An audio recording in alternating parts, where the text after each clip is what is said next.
पीर पंजाल यानी कि राजौरी पुंछ में बढ़ता आतंकवाद चिंता का मुद्दा है। आतंकवाद पानी की तरह ये कम से कम प्रतिरोध का रास्ता अपनाता है। आर्मी लगातार नकारात्मक मुठभेड़ों की आदी नहीं है। नमस्कार, मैं हूं हरबंश नागो के। पहले जो आपको शब्द मैंने सीधे प्रसारण में कहे कि पीर पंजाल में बढ़ता आतंक चिंता का मुद्दा बहुत बड़ा है, ये मेरे नहीं, थल सेना अध्यक्ष मनोज पांडे के थे। ये शब्द उन्होंने जब दिसंबर का सूर्य उदय हुआ था तब कहे थे, जब 1 जनवरी को ही 2023 में आतंकवादियों ने 7 हिंदुओं की हत्या राजौरी में कर दी थी। ये बात अलग है कि उससे ठीक एक दिन पहले जब वर्ष 2022 का सूर्य अस्त हो रहा था तो पुलिस ने एक नियमित कार्यक्रम होता है 31 दिसंबर को 1 साल की कारगुजारी पुलिस बताती है। 31 दिसंबर 2022 को पुलिस ने ये ताल ठोका था कि हमारा आतंकवाद हम जड़ से समाप्त कर रहे हैं और आतंकवाद लगभग समाप्त होने को है। मगर 1 जनवरी 2023 यानी कि जिस दिन ये प्रेस कॉन्फ्रेंस पुलिस ने की उसके अगले ही दिन ये जो बड़ा आतंकवाद हमला हुआ, 7 हिंदू मारे गए, वो प्रमाणित कर दिया कि राशन पर भाषण है, भाषण पर राशन नहीं।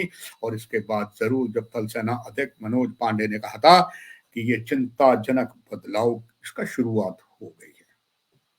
कहां कोताहियां रही, बहुत कुछ होने के बाद भी हम सफल नहीं हो पाए। निस्संदेह सुरक्षा बलों ने, प्रशासन ने हर संभव प्रयास किया, मगर उनके हर संभव प्रयास पर काला कपड़ा, काला पर्दा आतंकवादी डालते गए राजौरी पुंछ में लगातार। इसमें भी कोई शक की बात नहीं। लगभग 100 ठिकानों पर अलग अलग एजेंसियों ने छापे मारे, बहुतों को गिरफ्तार किया। बावजूद इसके अभी भी कई टीचर, एजुकेशनिस्ट, कुछ और उसमें बेल्ट फोर्स भी शामिल है, वो आतंकवाद के समर्थक है। कईयों को सस्पेंड कर दिया गया, मगर फिर भी वो बात रुकी नहीं। इधर से ये बताने के लिए कि हम पूरा प्रजातंत्र पर विश्वास करते हैं और ये शक भी नहीं कि प्रजातंत्र पर भारत सरकार विश्वास करती है, तभी तो जम्मू कश्मीर की 5 लोकसभा की सीटों में 3 स्थानों पर भारतीय जनता पार्टी ने अपने उम्मीदवार ही नहीं उतारे। ये भी प्रजातंत्र पर विश्वास करने का और प्रजातंत्र मजबूत करने का एक रणनीति हो सकती है। चाणक्य की कई रणनीतियां होती थी, मगर यह रणनीति भी अब बहुत से सवाल खड़े कर गए हैं। क्यों? इसलिए कि जो थर्ड फेज का चुनाव है, एक नया जो बहुत एक जिस पर अब गुलाम नबी आजाद ने भी टीका टिप्पणी शुरू कर दी थी कि क्या आवश्यकता थी राजौरी पुंछ को साउथ कश्मीर से बुलाया जाता, जहां पर मिलाया गया और वो एक लोकसभा सीट बनी अनंतनाग और राजौरी पुंछ को मिलाकर। गुलाम नबी आजाद जो लंबे समय तक कांग्रेस में रहे और प्रधानमंत्री के भी चहेते हैं, और राज्यसभा के जब वो विपक्ष के नेता थे, जब वो सेवानिवृत्त हुए तो हमारे प्रधानमंत्री बहुत भावुक हो गए, तो होना भी चाहिए था। मगर गुलाम नबी आजाद ने कांग्रेस तो छोड़ी, नई पार्टी बना ली। बहुत सी बातें आई, वो जो नई पार्टी बनाई है, अब जब पहले ही पार्टी बनाने के लिए जम्मू पहुंचे तो जो उनका स्वागत हुआ वो प्रमाण कर गया। वो कहावत first is well and is well, same thing happen. और आहिस्ता आहिस्ता ये पता लग गया कि गुलाम नबी आजाद भारतीय जनता पार्टी की बी टीम है, इसीलिए उन्हें सारी सुख सुविधाएं जो है भारत सरकार ने दी। राजौरी दिल्ली में उनका बंगले को रखा गया, यहाँ भी रखा गया। और अब उन्होंने कुछ ऐसी भाषाएं बोलनी शुरू की, पहले कभी हाँ कभी ना की स्थिति करते रहे। मैं राजौरी पुंछ से चुनाव लड़ूंगा, फिर भाग गए, उसकी जगह उन्होंने अपना कैंडिडेट खड़ा कर दिया। और उधर से जो बी पार्टी कहे जाने वाली जम्मू कश्मीर अपनी पार्टी और सज्जाद लोन, तीनों को कहते थे ये भारतीय जनता पार्टी की बी पार्टी, ये तो भाग गए। मगर यहाँ भारतीय जनता पार्टी ने कैंडिडेट नहीं खड़ा किया, जो बहुत कुछ प्रमाण कर गई और इसकी चर्चाएं चली। इस बीच नॉमिनेशन जब थर्ड फेज की पूरी हो गई, लास्ट डेट जो वो निकल गई, अब तो जो जिन्होंने फार्म भरे उनकी जांच हो रही है, उसमें भारतीय जनता पार्टी नहीं है। भारतीय जनता पार्टी ये कह रही है अब किसी और पार्टी को साथ देंगे। बहुत कुछ प्रमाणित कर गया है, जो कि इस प्रजातंत्र के चौथे प्रहरी से हमारी चारों जो प्रजातंत्र की आवाज होती है, 4 स्तंभ होते हैं, उससे ज्यादा हमारे दर्शक होते हैं, वो हमसे ज्यादा अनुभवी हैं, तो कुछ बातें हम ना कहते हुए खुद समझ आते हैं कि हम किस दिशा की ओर जा रहे हैं। अपना सिंपल फार्मूला, ना कहूं से दोस्ती, ना कहूं से बैर।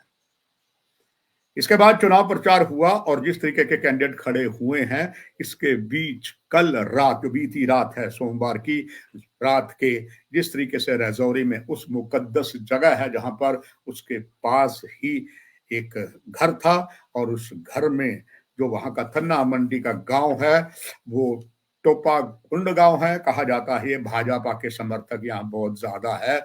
यहाँ पर टेरिटोरियल आर्मी का जवान जो उसी क्षेत्र में तैनात था, टीए आर्मी का, वो अपने घर छुट्टी आया था, और जैसे ही छुट्टी आया, पास से शादरा शरीफ, जैसे आपको बताया धार्मिक स्थल है, उसी के पास है, वो जब वहां आया, छुट्टी आया, आतंकवादियों ने शाम को कल एक पूरा घात लगाकर जो स्कीम बनाई थी, और ये जो जवान था, ये बाहर जो है, जो इसका नाम जो मोहम्मद ताहिर चौधरी था उर्फ लाल हुसैन, ये ठंडा मंडी में पोस्टेड था, और जब उसने देखा शायद कुछ कह रहे हैं, वो नमाज अदा करने गया और तभी वापस आ रहा था, गोलियों की आवाज उसने सुनी, छुप गया।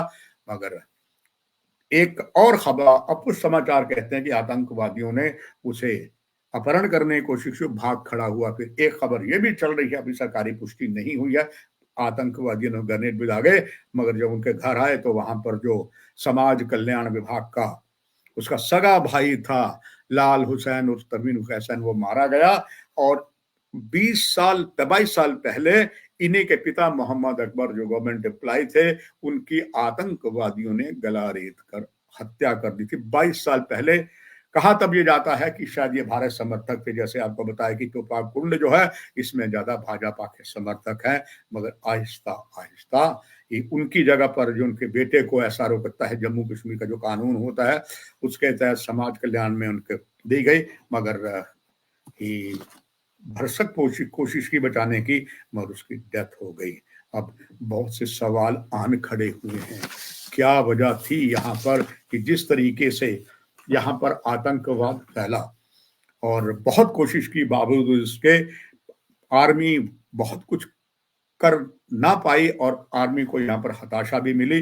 मगर कुछ ऐसे कानून रक्षा मंत्री ने भारत सरकार के उठाए उन्होंने कि जिसमें लगे हुए जख्मों पर मरहम लगाने की कोशिश की। इतिहास में संभवतः ये पहली बार पूरी 25 डिब के अंदर आने वाला जो नॉर्दर्न कमांड का हिस्सा का डिब था, जो यहाँ लगा था, ब्रिगेड पूरा, उस पूरे ब्रिगेड को ब्रिगेडियर समेत ट्रांसफर कर दिया गया था, उसकी जगह नया ब्रिगेड आया था। ये बहुत कुछ संकेत करता है कि सेना ने अपनी गलती मानी। कि आपको याद होगा 3 निहत्थे जो इस क्षेत्र के रहने वाले लोग थे, उनका इतना टॉर्चर किया गया कि उनकी टॉर्चर में डेथ हो गई। पर्दा डालने की कोशिश की, लीपा पोती बहुत की गई, नहीं हुआ। मगर यहाँ लगातार जो आतंकवाद बढ़ रहा है, जैसे मनोज सिन्हा ने कहा था, क्षमा चाहूंगा, मनोज पांडे आर्मी चीफ ने, कि इसके बावजूद ये चिंताजनक बदलाव जो है लगातार जो उन्होंने कहा तो वही हो गया। मगर अभी तक जब पूरा ब्रिगेड बदला गया, इसके बावजूद भी स्थिति कुछ साफ नहीं। दिन प्रतिदिन जिस तरीके के यहाँ ड्रोन आ रहे हैं, नारकोटिक आ रहे हैं, यहाँ की जनता दूर भी हुई है सुरक्षा बलों से, क्योंकि अक्सर कहावत ये सही है कि गेहूं के साथ घुन जब पिसाता है, बहुत सी बातें होती है। मगर कुल मिला के अब जिस तरीके के हालात राजौरी पुंछ में है, वो बद से बदतर है, और इसमें भी कोई दो राय नहीं कि यहाँ पर हमारी सुरक्षा एजेंसियां, हमारी ब्यूरोक्रेसी यहाँ पर सामान्य स्थिति बनाने में असफल हुई है। प्रयास जारी हैं, इससे बड़ा क्या हो सकता है कि 100 ठिकानों पर छापे मारे गए। ये भी लगातार खबर थी कि जिस तरीके के यहाँ हालात बने हुए हैं, उस तरीके से जिस तरीके की स्थितियां हैं, खुलासा भी हुआ था कि यहाँ जो आतंकवादी संगठन है, चाहे लश्कर है, चाहे अल बदर है, चाहे जैश ए मोहम्मद है, चाहे हिजबुल मुजाहिदीन है, टीआरएफ है, यूनाइटेड लिबरेशन गजवानी उल हिंद है, जेके फ्रीडम फाइटर है, ये सब एकजुट होकर आतंकवाद की ज्वाला धधकाने में लगातार लगे हुए हैं।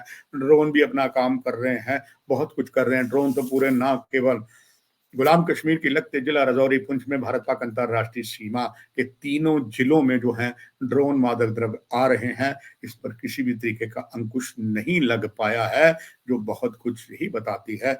All is not well. अब प्रश्न ये आता है, जो हालात बने हैं, सरकार इसको निपटाने में असफल हुई है, आप देखेंगे इस नरशंस हत्या का जो विरोध हुआ है जम्मू में भी, कुछ बहुत अच्छे राजनीतिक, मगर वो राजनीतिक दल है, मगर वो इलेक्शन कमीशन ऑफ इंडिया से रजिस्टर्ड नहीं है। आज जम्मू में फिर विरोध होगा।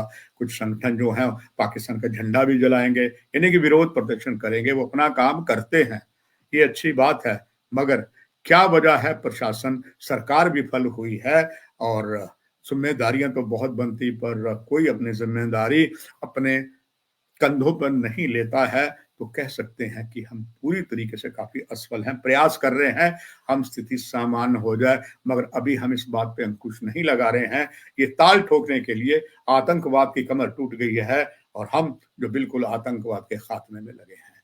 गलत नहीं किसी ने कहा, पड़ोसी बदले नहीं जाते, और जिस तरीके से हमने राजनीति कुछ की है वो निश्चित तौर पर कुछ अच्छे संकेत नहीं है। जो भारतीय जनता पार्टी है कहती थी कश्मीर से लेकर कन्याकुमारी तक हम अपना परचम लहराएंगे और हम 400 के पार होंगे, मगर 3 सीटों में भारतीय जनता पार्टी जो है अपने उम्मीदवार ही नहीं खड़े कर पाई। क्या इस पे कोई मंथन करेगा? कोई नहीं करेगा।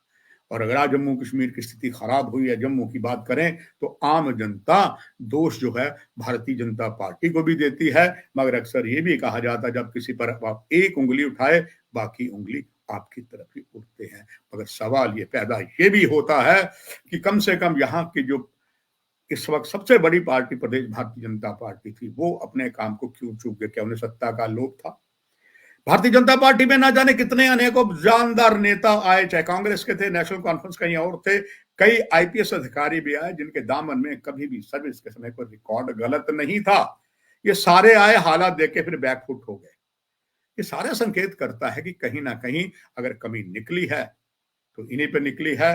और जो यहाँ के पदाधिकारी हैं, क्या आज तक किसी ने कोशिश की इनसे कोई लेखा जोखा लेकर? जब बस इन अधिकारियों का एक काम अक्सर देखती ऐसी बात होती है, पाकिस्तान को हम गाली देते हैं, अपनी ताल ठोकते हैं, मगर हम ये सब वही वक्त फिल्म का डायलॉग आज मुझे फिर यहाँ याथार्थ लग जाए, जिनके खुद शीशे के महल होते हैं वो दूसरों पर पत्थर नहीं फेंकते। भारतीय जनता पार्टी के पदाधिकारी हैं, राष्ट्रीय स्तर के हैं, वो यही कहते हैं।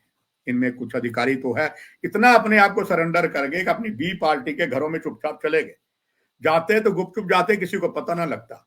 आप अगर उनके घरों में गए हैं और तो ताल ठोक कर उमर अब्दुल्ला ने कहा मैं ऐसे किसी भारतीय जनता पार्टी के नेता को अपने आने नहीं दूंगा।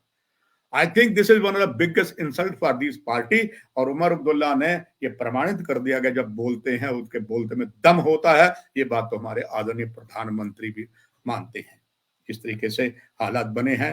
क्या अब कुछ प्रश्न चिन्ह आ जाते हैं, क्योंकि अक्सर मीडिया के लिए आरोप कहा जाता है, वो दूसरों पर तो आरोप लगता है समाधान का, समस्या नहीं बताते कि समाधान कैसे हो। 3 दशकों से ज्यादा, यानी कि लगभग 2-3 साल के बाद मैं 4 दशकों की पत्रकारिता में जम्मू कश्मीर पहुंच जाऊंगा। मैंने ना कहूं से दोस्ती, ना कहूं से बैर की कहावत पहले भी कही, अभी भी कह रहा हूं। हम हमेशा ही सरकार के लिए जी जान देने को तैयार हैं, मगर अब सवाल है, एक समय था यहाँ की सरकारें जो यहाँ पर अच्छा डायनामिक मीडिया मैन जिन्हें मानते उनसे सलाह ली जाती थी, बताया जाता था। अब वो दिन सब लद गए हैं। यहाँ जो अधिकारी है, एक सिपाही से लेकर जनरल तक, वो कहता मैं ही मुँह है, तू कौन है? और इन्हीं का खमियाजा भुगतना पड़ता। जग जाहिर है यहाँ बहुत से सामाजिक कार्यकर्ता हैं जिन्होंने अपना पूरा जीवन देश की एकता पर, सत्ता अखंडता को दे दिया, मीडिया वालों ने दे दिया। आज वो मीडिया जिनके दम पर भारत सरकार, जम्मू कश्मीर सरकार उनसे बहुत सी बातें लेकर, उनसे सुझाव लेकर काम करती थी, आज वो अंधेरे की गुमनाम जिंदगी में है। या गुरु नानक देव का शब्द है, जिथे बोलन हारिए उथे चंगी चुप। इसको एक और कहावत पंजाबी में कहा जाता है, सद्दी ना भलाई मैं मुड़े देता है। हमने बहुत कोशिश की, मगर जम्मू कश्मीर का प्रशासन जब से यहाँ धारा 370 हटी है, यहाँ लगा हुआ हर अधिकारी कहता है मुझसे ज्यादा योग्य कोई नहीं, इन वालों को कुछ आता ही नहीं। कई जगह आवाज भी उठती डोगरे डंगर है, मगर ये भूल गए डोगरा कभी डंगर नहीं है। डोगरा एक ताकतवर शख्सियत है। ये वही जनरल जोरावर सिंह जमवाल थे, बहुत से और थे, ब्रिगेडियर राजेंद्र सिंह थे, और ना जाने और कितने थे। एक एक घर से 3-3 जनरल माताओं ने पैदा किए हैं, एक एक घर से। वो आज खून के आंसू पीते हैं। कई ऐसे पुलिस अधिकारी जिन्होंने आतंकवाद के लिए सेवानिवृत्त हो गए हैं, कई अस्वस्थ भी चल रहे हैं, सरकार ने उनके भी सुध नहीं ली, ना ही उन्हें सुरक्षा दी। ऐसे बहुत से अधिकारी आप चाहे आप ग्रेटर कैलाश में कहें, सैनिक कॉलोनी में कहें, वो घुट-घुट कर रो रहे हैं, उनसे सिक्योरिटी भी विथड्रॉ कर दी, कि बहाना ये बनाया जाता है कि साहब अभी तो इलेक्शन बहुत हो रही है, हमारे पास सिक्योरिटी नहीं है, वो तो अभी हो रही है। पहले ऐसे अधिकारियों ने जिन्होंने अपनी जान हथेली कर काम किया, आपने उनके लिए क्या किया? ये बहुत से सवाल हैं। खैर, जनता जनार्दन है, मगर हम अपना दायित्व प्रजातंत्र के चौथे प्रहरी से निभाते हैं, निभाते रहते हुए इस कार्यक्रम की यहीं समाप्ति करेंगे। नमस्कार।